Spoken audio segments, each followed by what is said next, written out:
In this video, I'll show you how to recommend products based on numerical inputs in your quiz. The quiz builder allows you to add open-ended numerical questions, such as, what's your age? Where users can type any number, or how big is your room? Where they can enter a specific size. While these questions are great for collecting detailed information, they can't be directly linked to product recommendations, because the user's input can be any number.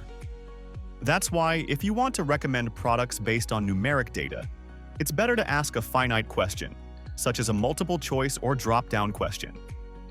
For example, instead of asking, what is your age? You could create a drop-down or multiple choice question where users select from predefined age ranges, such as 18 to 25, 26 to 35, or 36 and above. This makes it possible to link products to specific choices.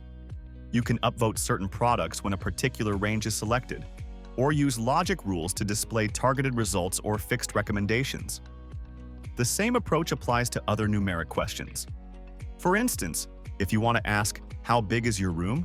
You can create a drop-down with predefined ranges like 20 to 50 square feet or 100 to 200 square feet.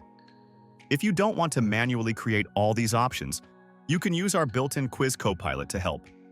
Simply tell the quiz Copilot what you want. For example, create a drop-down question with room sizes from 20 to 200 square feet. The Copilot will generate a complete question with all the size options already filled in.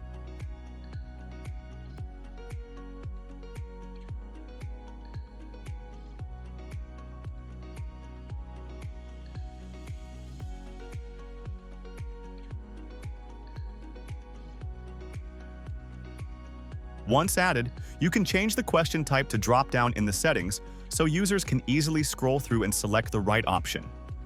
This setup keeps your quiz simple and user-friendly while still allowing you to link each range to the correct recommendations. To learn more, visit our Help Center at docs.revenuehunt.com.